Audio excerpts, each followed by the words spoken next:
What's up, everyone? Tera Roberts here with Fantasy Alarm, and we are talking DFS bargains for Week 9. At quarterback, I am loving Justin Fields at just 5,300 against a Miami defense that just allowed a 300-plus yard game to Jared Goff.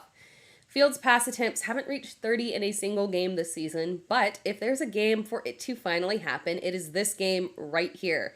Tua Tagovailoa, Tyreek Hill, Jalen Waddle should be able to pick apart the Chicago defense and force an increase in pass attempts from Fields, who likely can't wait to connect with his brand new shiny toy, Chase Claypool.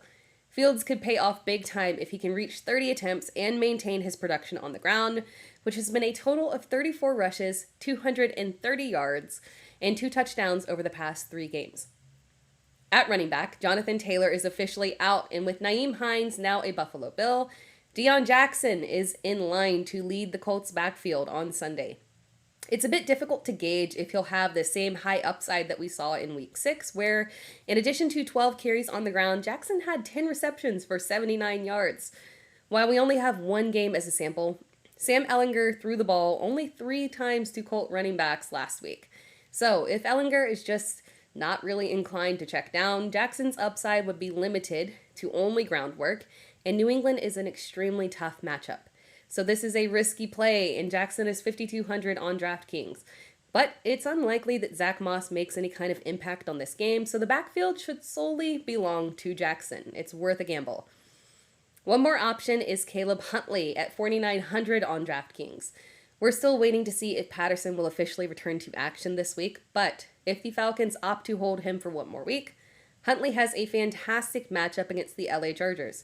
Now, Huntley does have to split work with Tyler Algier, and Huntley has yet to catch a pass this season, so that does limit upside a little bit on DraftKings, but volume on the ground should be high, and Huntley could be worth a gamble. At wide receiver, a interesting option is, oddly enough, Darnell Mooney at 4,700. We talked about Justin Fields and how this week could see an increase in pass volume for him. And we talked about Chase Claypool likely being active for Chicago this week, but as we've seen multiple times this year, while freshly traded receivers do often suit up, it's difficult for them to make a significant impact in their first week with the team. But Claypool could draw attention from defense that creates opportunities and openings for Darnell Mooney to see more targets. His yardage has been solid with over 50 yards every single game since week 4.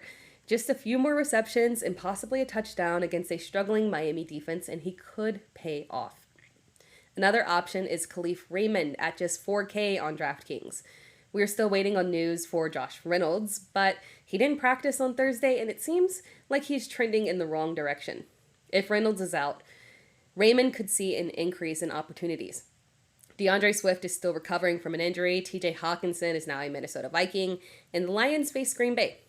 Green Bay has been strong against the pass, but that's more so the result of them being awful against the run. But this is actually a good matchup where Aaron Rodgers and Aaron Jones can pick apart this Detroit defense. And if they do that, Goff could be forced to throw for high volume again to keep up. Another cheap option is Terrace Marshall at 3,900 on DraftKings. The Panthers face the Bengals, and the Bengals are significantly hurt in their secondary. PJ Walker is coming off a strong game, and as crazy as it sounds, he could take advantage of this matchup. Marshall has carved out a role in the Panthers offense and seen big jumps in snap count and targets. And let's do one more option at wide receiver. If Keenan Allen is out, DeAndre Carter at 4,300 is a good value pivot off of Josh Palmer. Mike Williams is out. Keenan Allen re-aggravated his hamstring injury and is at risk of missing this game. The Chargers have an excellent matchup against an Atlanta defense that has allowed the second most fantasy points to opposing wide receivers.